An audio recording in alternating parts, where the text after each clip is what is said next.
Hi, my name is Robert, and the country I'll be visiting will be Switzerland. So, Switzerland is located in the eastern part of Europe. The capital is Bern and is surrounded by France, Italy, and Germany. So, these are the cities. The first city I'll be visiting is Zermatt, the second will be Zurich, and the third will be Lugano. So, in Switzerland, money is actually called Swiss franc, and the exchange rate for USD to Swiss franc is very similar, as you can see. This is the passport information. So a passport for an adult will cost about $144.88, and a passport for someone under 18 will be about $62.09. So to actually qualify for a passport, you need one Swiss parent, and if you're not a descendant of someone who actually lives in Switzerland, you need to live in Switzerland for about 10 years. And you could also obtain a passport if you live in Switzerland for 5 years if you are married to another Swiss citizen. So these are the immunizations. There are no current immunizations because the COVID restrictions have been lifted as of February 17th, 2022. However, it is extremely recommended take the COVID vaccine, and I already taken all of the COVID vaccines. The climate of my trip will be from 65 degrees to 82 degrees Fahrenheit. And the dialect that will be spoken nationally is German, French, Romansh, and Italian. The most common language is German, which 60% of Switzerland people speak, and English is the most common non-national language, spoken by actually 45%, which will be very helpful in my trip. So the airline information, so the cost will be about $1,049 from San Francisco to Geneva, which is very close to Zermatt. This is the first hotel, which is the Omnia. It will cost about $392 a night, and there's a spa, pool, hot tub, sauna, gym, free breakfast, restaurant, and etc. The second hotel will be called the Kama Grand Zurich.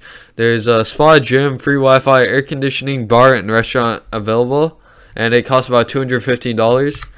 The third hotel is in Lugano. It is called the Splendid Royale Lugano. It costs about $347, and there's an indoor pool, spa, free Wi-Fi, free breakfast, restaurant, and a bar, etc. This is the transportation information. So the transport can be from buses, the trains, the cable cars, the trams, the ferries, and boats, and the public transport network is about 2,600 kilometers and 200 stops.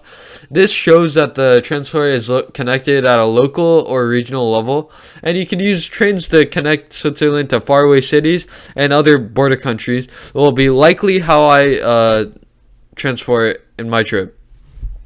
So this is day one of the trip, and it will be in Zermatt. The first attraction is called the Matterhorn. The Matterhorn is one of the highest mountains in the Alps at about 4,478 meters, and you can take a cable car to Glacier Paradise, which is a high viewpoint from the Matterhorn of all of Zermatt. So this is a picture of a cable car. This is my second attraction, and it is skiing and winter sports.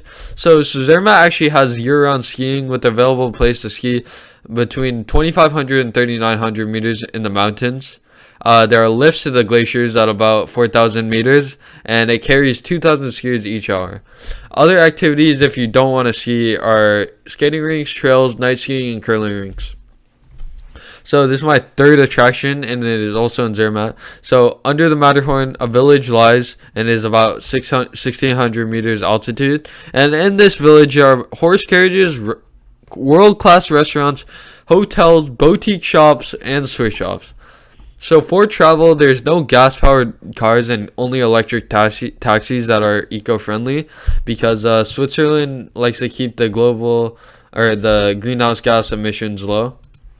And this is the first meal. It is Alpine macaroni, which is mac and cheese with potatoes and bacon. The side dish is roasty with bacon and egg, and the drink will be Schumli Fumli, which is warm coffee with whipped cream, sugar, and plums. So this is day two of the attractions. The attraction will be in Zurich, and it's called the Kunsthaus Zurich. It is an art museum that houses the most important art collections in Switzerland, and many paintings and sculptures from remarkable European artists like Monet, Picasso, Chagall, etc. And there are around 4,000 paintings or sculptures. There are about 95,000 prints and drawings. Second attraction will be called Lindenhof and is located in the old town of Zurich. It was originally built by the Romans in the 4th century and is in the 9th century. Charlemagne's grandson built a palace in Lindenhof, and now it is actually used as a recreational space and an automobile free zone. So this is my third attraction of day 2, and it is called the Old Town. And this place was a medieval town which was settled in Switzerland about 6,000 years ago. There are steep, narrow streets that run on the east side of the river, and there are boutiques, restaurants, and cafes and theaters that you can access today. And there are also medieval houses, town halls, clock towers, and churches that were all found in the town still from 6,000 years ago. So the second meal I'll be having is fondue, and fondue is mainly made from cheese. And the side dish will be bread, potatoes, bell peppers, and chickens. And you actually, in Swiss culture, you dip these foods into the fondue. And the drink I'll be having is Rivella, which is made from milk whey. So this is day 3, and the city will be in Lugano. It is called the Santa Maria degli Angoli, and it was built between 1499 and 1500, and it is famous for the Renaissance fresco of Passion and the Crucifixion of Christ. The fresco was made by Bernardino Luini, who was a disciple of Leonardo da Vinci, and it has around 150 figures measuring about 30 by 12 meters. This is the second attraction of day 3, the Bellinzona castles. There are 3 castles made for a fortress to defend in the medieval times. The first castle is called Castel Grande, the second is Castello di Montebello, and the third is Castello di Sasso Corbaro. And today there are museums that show the history, art, architecture, and archaeology of the castles. This is the final attraction of my trip, and it's called the Valle de Mugia. So this is a large open-air museum that explores the rural life in Switzerland. So there are many exhibits and artifacts actually, like cheesemakers, chestnut drying sheds, and etc. It stretches for miles through 9 villages with a beautiful landscape and nature. And at farms you can actually buy local honey, chestnuts, and cheeses made directly from goats. So this is my third meal and final meal, and it will be polenta and braised beef.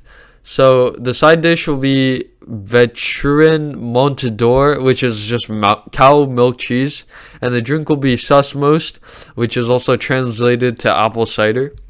And that is my presentation. Thank you for listening.